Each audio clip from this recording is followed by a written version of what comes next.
Good evening, Bahamas. Coming up tonight, the Deputy Prime Minister not worried at all about crime warnings by the U.S., while the Foreign Affairs Minister says he will take U.S. President Donald Trump at his word. The union slamming government over WTO negotiations, plus Paige McCartney takes us inside the world of entertainment.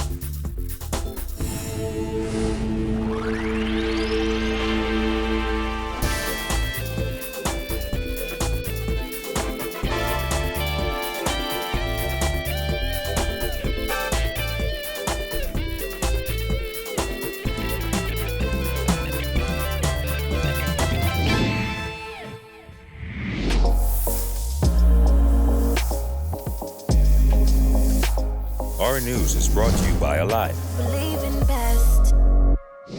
Welcome to Our News and thanks for joining us. I'm Kyle Joaquin. Here's what's making news this Good Friday. Deputy Prime Minister Peter Turnquist not too worried about a recent U.S. report expressing concern over crime in the Bahamas. Turnquist pointed to the efforts the Minnis administration has put in the crime fight and the progress he said they've made. Yes, I've seen it. And again, this is one of those things where, we are mindful. The 2019 Overseas Security Advisory Council report is just the latest in a series of reports or warnings sent out by the U.S. advising of criminal activity in the Bahamas.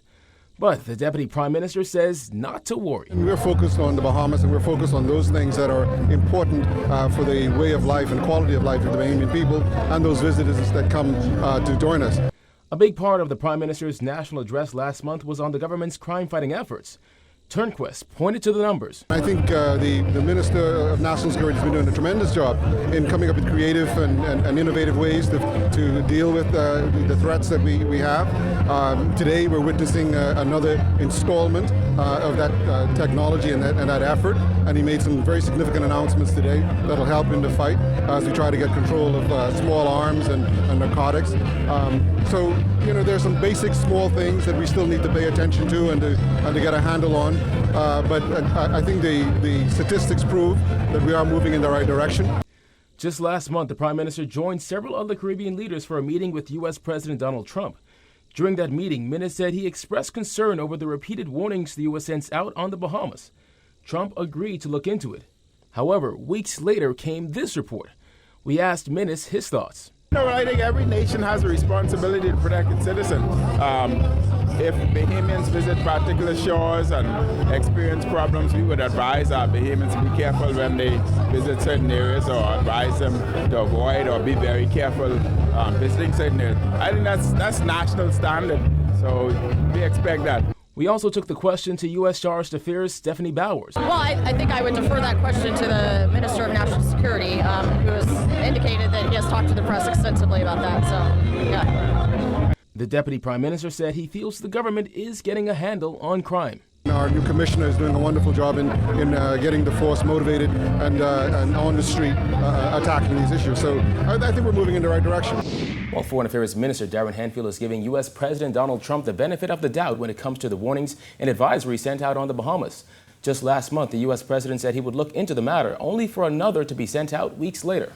The President of the United States promised the Prime Minister of the Bahamas that he would have a look at it. And that's a good enough promise for me for now. Do we believe it? Do we believe it? I take him on his word. I take the President of the United States on his word when he speaks to the Prime Minister of the Bahamas along with other foreign leaders in the Caribbean region. Yes, of course I do. The report sent out by the U.S. State Department warned of crime under Providence, as well as concerns over road traffic laws and violations. The advisories have become more frequent as of late, with the U.S. warning its citizens of areas tourists frequent, as well as activities like water sports. I think that we, as Bahamians, have to be cognizant of the fact that something like 6 to 7 million Americans visit the Bahamas annually. And if they see issues, they want to report them.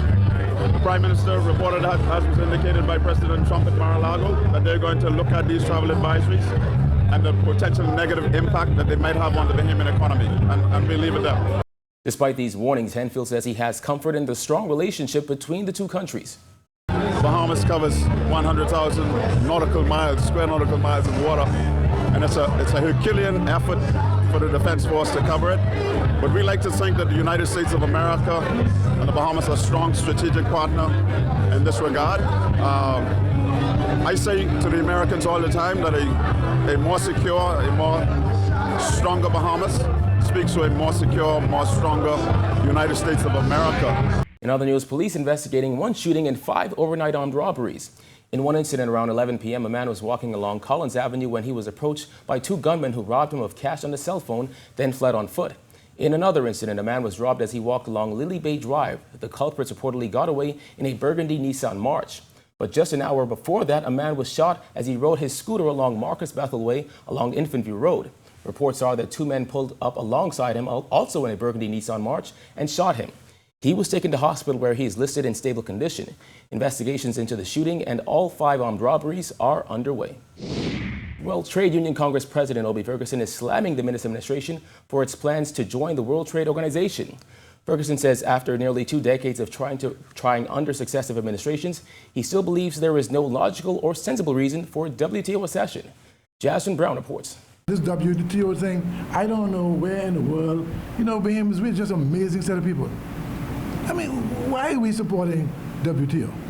What good, logical, sensible reason? Since coming to office, the Minnis administration has been on an aggressive push for the Bahamas to become a full World Trade Organization member later this year, a process which began back in 2001. Financial Services, Trade and Industry Minister Brent Simonet admitted last April that it will not be easy, but he insisted the government is determined to meet that deadline. Simonet has also said the government will no doubt have to make changes to the current fiscal regime. However, the topic of WTO accession has been a subject of debate in the nation, with many activist groups campaigning against it. Ferguson says he is more concerned about the labor component and how he believes it will hurt the trade union movement. A guy applied for a job. He got listen to this now. He got a master's degree in mathematics. He got a master's degree in economics. He got a law degree, and he's a lawyer. And I can bring him here today, right? Because, there's this ain't no free movement of people. Well, holy smoke. If you go to, what do you call the hotel downtown? No. Point. Then you go to Paradise Island. Then you go down to Bahamas. What do you get there? Ferguson says he is also concerned that many Bahamians aren't looking to educate themselves on WTO. What is the preparation? We're not serious. In 2003, we put on the very extensive WTO seminar in the Commonwealth of Bahamas, funded by ZMS, funded by the government of Bahamas, BC, Batelco, and all of them. And what happened? Nothing happened from 2003. Now you come back in 2019 and you say you want the Bahamian people to buy it. I mean, they could go ahead and buy it.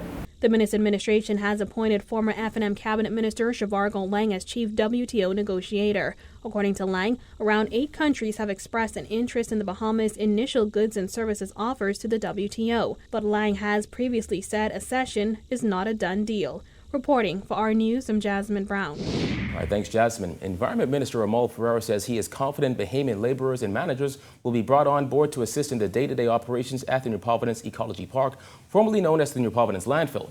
The government officially handed over the keys to Providence Advisors and Waste Resources Development Group last Friday. In terms of Mr. Dean's work plan, it's his work plan. It's not just him, it's a whole group. It's Waste Resources Development Limited and Providence Advisors. Of course, the government has brought about transformative change at the New Providence Sanitary Landfill in terms of we've executed probably the first of its kind in the country, certainly maybe even in the region, of a public-private partnership where that entity takes over the day-to-day management of the New Providence Sanitary Landfill. So obviously there are things that are within their discretion, that are within their business model, within their business plan, that they have to execute.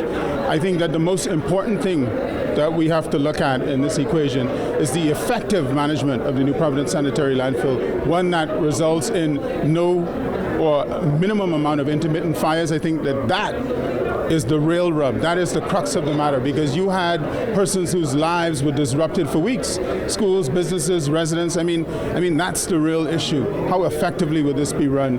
Will we have fires?